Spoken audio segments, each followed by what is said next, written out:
the last video, we have already seen like what all tasks can we do with the help of AI. Like we can solve regression problems, and also we can solve binary classification problem and multi-class classification problems. And mainly, what are all the changes that we need to make in order to solve those problems? So mostly the changes that we need to make is in the output layer, and what are those changes we have already discussed. And finally, we stopped the video by asking you to comment down like what are parameters and what are hyperparameters, right? Now let's see what are the parameters and what are hyperparameters in case of this particular hypothesis. And also after that, we'll see how this whole ANN is working.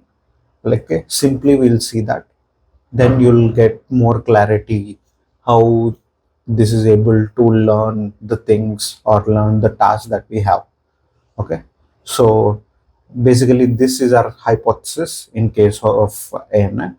And in this hypothesis, what are our parameters? Basically parameters are the variables which are adjusted by the model.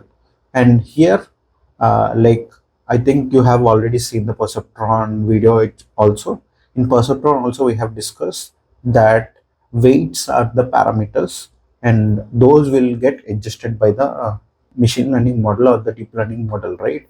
So here also this W0, W1 and W2 will be my parameters. Okay, so this W0, W1 and W2 will be my parameters.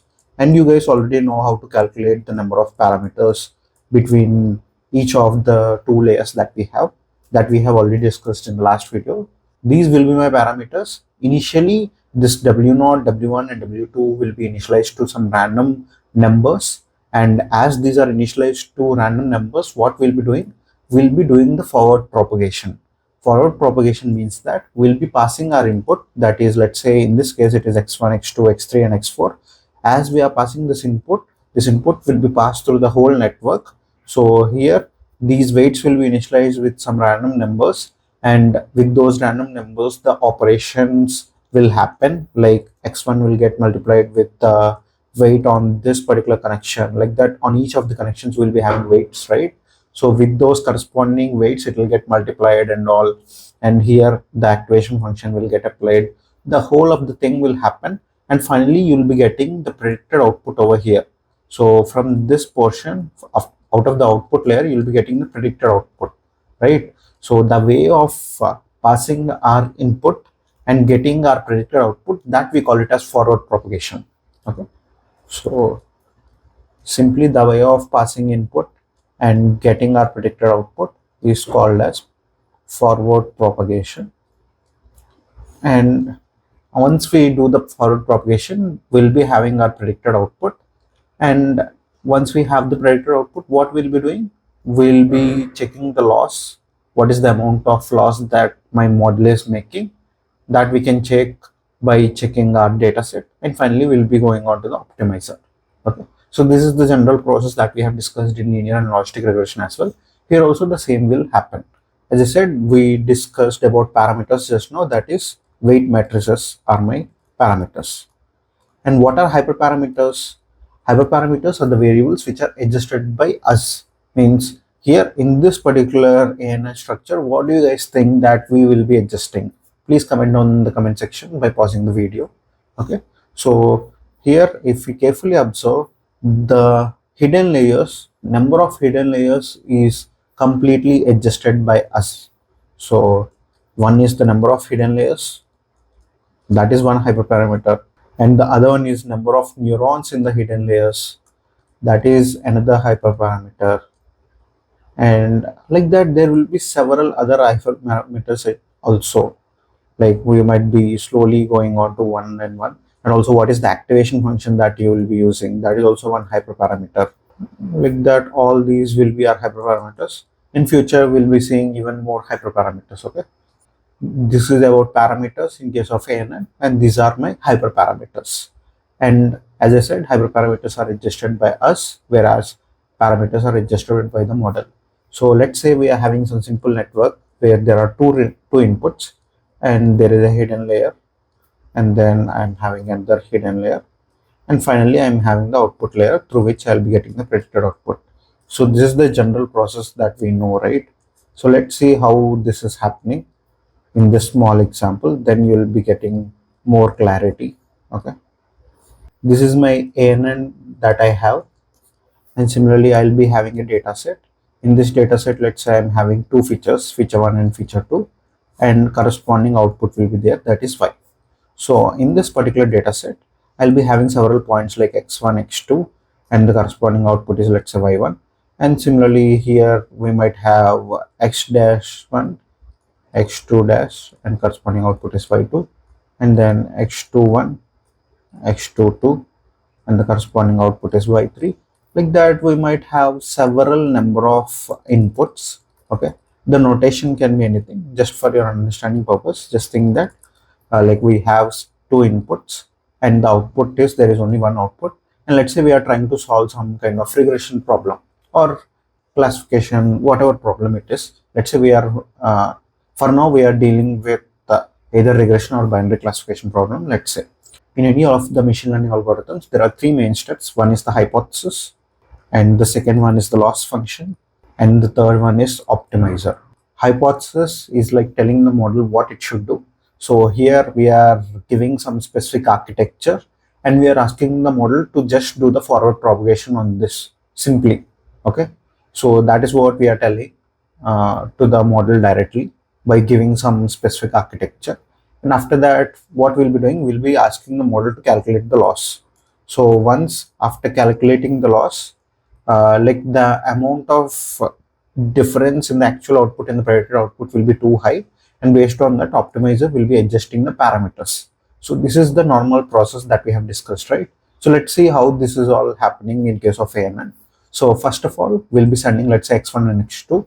So on passing x1, x2, as we are passing through the whole network, and as I said, these weight matrices, that is w0, w1 and w2, will be initialized to some random numbers initially, and we'll be doing some forward propagation. And on this specific point, that is the first data point, I'll be getting the predicted output, let's say y cap 1. Okay, and on second data point, on passing x1 dash and x2 dash, I'll be getting y cap 2, and on passing x2 dash and x21, I'll be getting y cap 3. Like that, I'll be getting several outputs for each and every data point, right? So these are all my predicted outputs and these are all my actual outputs.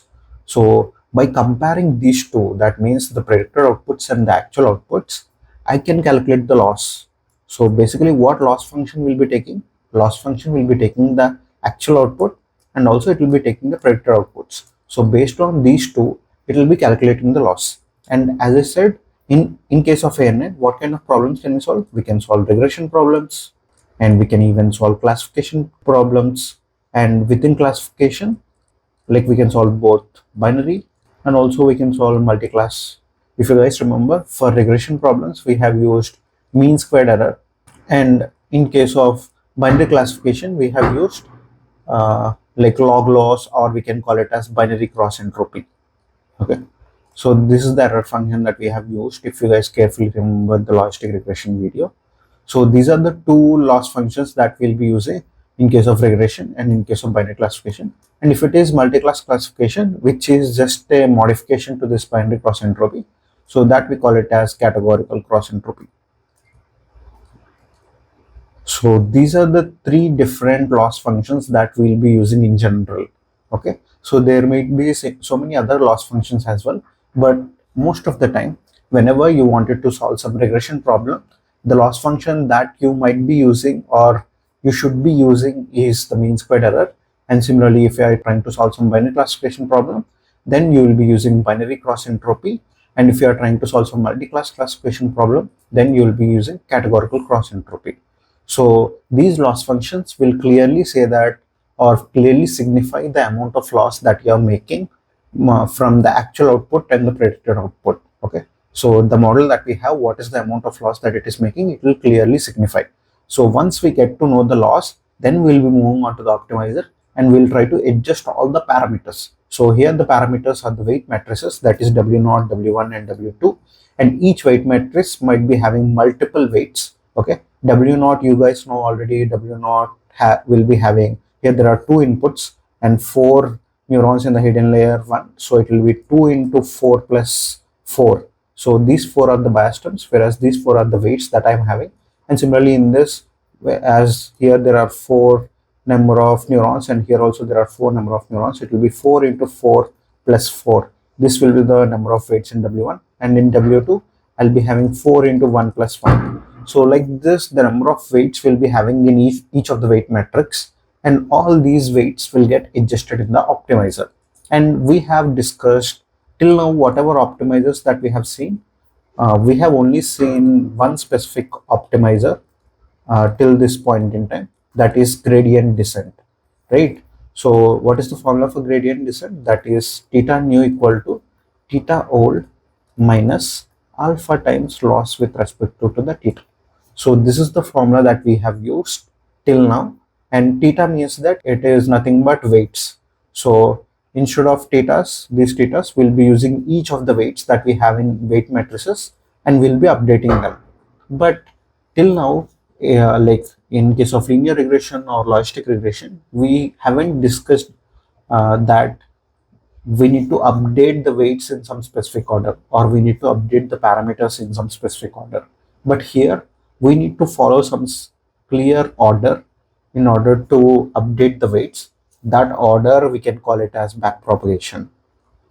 Okay, so the way in which we update the weights, that is nothing but backpropagation. So according to backpropagation algorithm, what we need to do is, first we need to update W2 weights, that is the last layer weights. And after updating all the weights in W2, that is here in this case it is 5. After updating all the 5 weights, then we need to move on to this particular layer. And here there are 20 weights. And after updating all these 20 weights, then we need to move on to this particular layer. So this will be 12 weights. So first, the order should be followed in this way.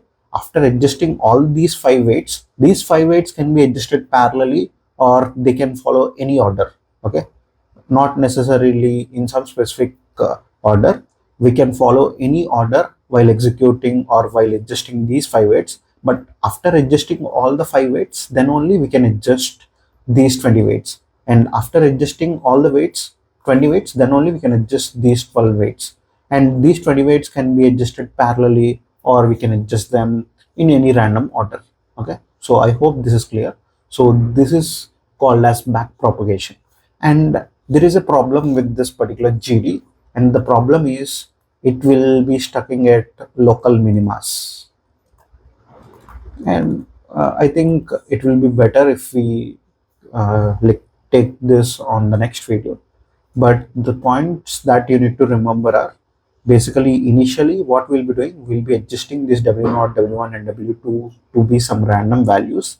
Once these are some random values, the model will be obviously predicting something really bad. So we are passing some inputs, that is x1 and x2 from the data set that we are taking, and we are passing. And on doing the forward propagation, we are getting the predicted output. And obviously this predicted output in the initial stage will be very far from the actual output, which leads to huge error. And that error will be signified by the loss function that we are having.